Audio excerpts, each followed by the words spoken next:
Hello and welcome to adult classes. तो आता है क्रॉप मॉडल टेक्निक्स कि क्रॉप मॉडल बनाने के लिए कौन कौन सी टेक्निक्स यूज की जाती हैं। क्रॉप डेवलपमेंट टेक्निक्स, अब वो डेवलपमेंट टेक्निक्स जो होती हैं वो मेनली दो तरह तीन की होती हैं, लेकिन जो तीसरी होती है वो हाइब्रिड होती है। तो मेनली दो तरह की होती है, एक होती है एम्पेरिकल या स्टैटिकल। स्टैटिकल मतलब एक पुराना 20 साल का, ज्यादातर हम 20 साल का डेटा लेते हैं, पुराना सारा डेटा ले लेते हैं कि पहले जो टेम्परेचर था, ह्यूमिडिटी थी और उस टाइम की कंडीशंस क्या थी, पीएच क्या था, उस हिसाब से कैसी क्रॉप की ग्रोथ थी। तो वो सारी चीजें हम इसमें देखते हैं। जैसे इसमें क्या होता है, जैसे एक जो है हमने सारा डेटा पुट कर दिया इसमें कि पिछले 20 साल में क्या टेम्परेचर था, क्या ह्यूमिडिटी थी, क्या रेनफॉल हुई थी, किस रेनफॉल पे कितनी ग्रोथ हुई थी, वो सारी चीजें हमने इसमें डाल दी। और फिर जब हम चेक करते हैं कि इस टाइम पे कंडीशन, करंट कंडीशन क्या है, तो वो क्या है, वो पिछले से एनालाइज करेगा कि पहले 20 साल पहले क्या क्या हुआ था। तो जो भी 3 4 5 बार 6 बार जो कंडीशन आई थी उसको आपसे बता देगा कि आपका प्रोडक्शन पहले ऐसा हुआ था तो अब जो है ऐसा हो जाएगा पिछली बार के हिसाब से। तो यही है एम्पेरिकल स्टैटिकल अप्रोच। और दूसरी है मैकेनिस्टिक अप्रोच। मैकेनिस्टिक अप्रोच जो होती है उसमें आपकी बायोलॉजिकल जो प्रोसेस होती हैं उनकी मदद से निकालता है। ये ग्रोथ बताता है कि उसकी ग्रोथ कितनी होगी, और ये क्या बताता है, ये बताता है प्रोडक्शन कितना होगा। तो सबसे पहली इंपेरिकल मॉडल्स है। इसमें क्या करते हैं, हम एक रिलेशनशिप स्टेबलाइज करते हैं क्रॉप परफॉर्मेंस का और वेदर का, जो प्रीवियस में पहले जो डेटा था उस हिसाब से, और उससे हम जो है परफॉर्मेंस जो होती है क्रॉप की वो, या फिर क्रॉप प्रोडक्शन वो निकालते हैं। दूसरा है मैकेनिस्टिक अप्रोच। उसमें क्या है, जो मैंने भी बताया कि बायोलॉजिकल जो प्रोसेस होती है, फिजियोबायोलॉजिकल प्रोसेस, जैसे कि फोटोसिंथेसिस या न्यूट्रिएंट अपटेक, उनको देखते हैं और उस हिसाब से उसकी ग्रोथ देखते हैं कि ग्रोथ कितनी होगी। और एक तीसरा है हाइब्रिड, जो कि सबसे अच्छा है और आजकल सारे क्रॉप मॉडल्स में यही यूज हो रहा है। तो ये क्या, ये कंबाइन करता है एम्पेरिकल को और मैकेनिस्टिक अप्रोच को, और सबसे अच्छा या मोर एक्यूरेट प्रोडक्शन देता है। Model input and data requirement. अगर आपको एक अच्छा मॉडल बनाना है तो आपको उसके अंदर डेटा देना पड़ेगा, डाटा डालना पड़ेगा।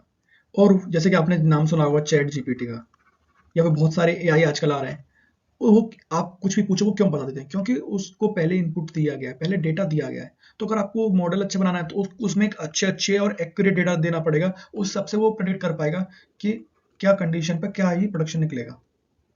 तो सारी चीजें तो करनी पड़ती हैं। तो क्रॉप मॉडल कौन कौन सा डेटा चाहिए होता है उसको, जैसे कि weather data.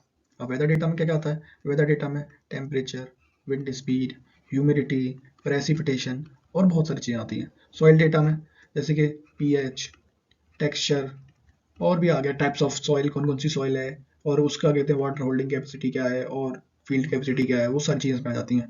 Crop specific data, जैसे कि हाइट कितनी जाती है उस क्रॉप की, उसकी यील्ड कितनी है, पोटेंशियल यील्ड कितनी है, फ्रूट साइज कितना निकलता है, वो सारी चीजें इसमें आती है। और कौन सी मैनेजमेंट प्रैक्टिस से आप कर रहे हैं। ये तो एक नॉर्मल डेटा हो गया।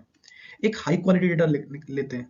वो क्या है, एक साइट स्पेसिफिक डेटा होता है कि जिस भी एरिया में आप, किसी भी सिटी में, किसी भी विलेज के, जिस भी एरिया में कर रहे हैं, उस पूरे एरिया का डेटा कि वहाँ पे क्लाइमेट या वेदर कैसा रहता है। तो उसके लिए मेट्रोलॉजिकल स्टेशन जो होते हैं आपके आसपास के होंगे, वो सारे वहाँ से डेटा लेने पड़ते हैं। फिर सैटेलाइट से डेटा लेने पड़ते हैं।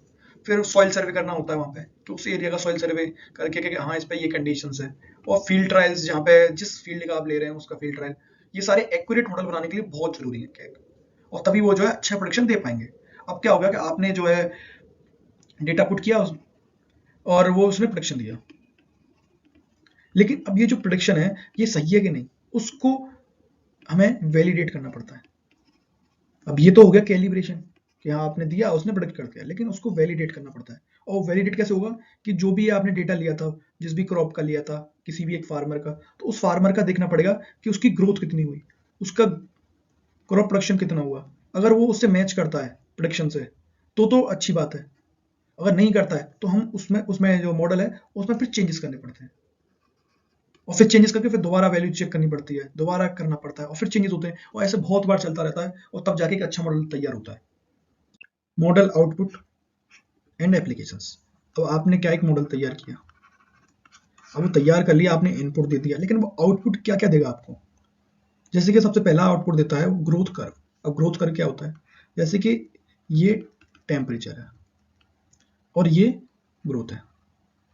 तो ये अलग अलग जो पैरामीटर के एलिमेंट होते हैं, जो एलिमेंट होते हैं वेदर एलिमेंट, उसके सबसे अलग अलग ग्रोथ कर्व बनेगा। जैसे कि टेम्परेचर हो गया, अब ये एक 23 to 24 या फिर 25 मान लो, ये एक फेवरेबल टेम्परेचर है इस जगह पे। तो क्या होगा कि ये क्रॉप पहले कम टेम्परेचर था तो कम ग्रोथ हो रही है, लेकिन इस टाइम पे पीक कर देगा और फिर ऐसे बिल्कुल चली जाएगी, ज्यादा टेम्परेचर हो जाएगा तो बहुत बेकार हो जाएगी क्रॉप। तो यही बता रहा है कि इस टेम्परेचर के हिसाब से क्या कर्व बनता है, और किस टाइम पे क्या पीक या फिर फेवरेबल कंडीशंस होने पे जो है मैक्सिमम प्रोडक्शन मिलता है। तो ऐसे ही। अब दूसरा बताता है यील्ड प्रोडक्शन, फिर एक बताता है वाटर और न्यूट्रिएंट रिक्वायरमेंट, कि वाटर की और न्यूट्रिएंट की रिक्वायरमेंट कितनी है। हम कभी कभी बहुत ज्यादा डाल देते हैं, आपने यूरिया का देखा होगा कि यूरिया कट्टे के कट्टे पूरे डाले जाते हैं, वो सब चीजें डाल देते हैं, लेकिन वो काम की नहीं है। वो कितना अपटेक ले रहा है, कितना उसको चाहिए, आप ज्यादा दे रहे हो लेकिन चाहिए कितना, वो सारी चीजें बता देता है। और स्ट्रेस इंडाइसिस, जैसे कि किस चीज की कमी है उसको, आपने सॉइल की टेस्टिंग कराई और वो पूरा डेटा उसमें डाला, तो बता देगा कि क्या क्या चीज की कमी है, तो उसको उस चीज का स्ट्रेस है। तो ये आउटपुट जो है ये सपोर्ट करते हैं आपको ऑप्टिमाइजिंग क्रॉप मैनेजमेंट। आपकी जो क्रॉप है उसको मैनेजमेंट करने में, आप ज्यादा यूरिया वगैरह या फिर जो एनपीके डाल रहे हैं, ज्यादा फर्टिलाइजर डाल रहे हैं, तो उसको मैनेजमेंट करने में, उसको ऑप्टिमाइज करने में कम डालिए। तो ये सब बता देता है आपको। क्लाइमेट चेंज, जैसे कि अब जो मौसम चेंज होता जा रहा है, 2 डिग्री बढ़ गया है नॉर्मल टेम्परेचर से, तो उसको हिसाब से आपको क्या करना चाहिए। या फिर लोग जो है ठंड में बेमौसम जो फसल करते हैं, जैसे कि वो किसके अंदर करते हैं, वो पॉली हाउस के अंदर करते हैं, उससे क्या उनको अच्छा प्रोडक्शन मिलता है। तो वो सारी चीजें आपको क्लाइमेट चेंज के हिसाब से क्या है इम्पैक्ट है और क्या आपको चेंज करना है, और आपके जो है डिसीजन मेकिंग में बहुत मदद करता है कि आपको क्या डिसीजन लेना चाहिए इस टाइम पे, कि आपकी ऐसी कंडीशन अगर चल रही है तो ऐसा प्रोडक्शन होगा। अब वो प्रोडक्शन देख के आपको लगता है अगर अच्छा हो रहा है तो बढ़िया है, अगर कम हो रहा है तो आप क्या चेंज कर सकते हैं उसमें। तो वो सारी चीजें ये आउटपुट निकल के आते हैं, वो बताते हैं। मॉडल इवेल्युएशन एंड इम्प्रूवमेंट, जो क्रॉप मॉडल्स होते हैं वो बहुत बार इवेल्युएट किए जाते हैं ऑब्जर्व फील्ड डेटा से, और उनकी परफॉर्मेंस और एक्यूरेसी चेक करी जाती है। तो जैसे कि कोई भी ऐप हुआ और क्या कहते हैं मॉडल हुआ, कुछ भी हुआ, तो वो बार बार जो है इवेल्युएट करते हैं उसको कि वो एक्यूरेट है या नहीं। अब वो इवेल्युएट करने के बाद अगर एक्यूरेट आता है तो उसको देखते रहते हैं कि और ज़्यादा एक्यूरेसी के लिए, अरे नहीं आता तो उसमें क्या है ज़्यादा मेजर चेंजेस किए जाते हैं, और फिर वो मेजर चेंज करके फिर दोबारा इवेल्युएट करते हैं, और ऐसे ही उसकी प्रोसेस चलती रहती है। अब जो इवेल्युएशन है वो 2 तरीके से किया जाता है, 2 तरह की उसमें टेक्निक्स यूज की जाती हैं, जैसे कि रिग्रेशन एनालिसिस और गुडनेस फॉर फिट टेस्ट।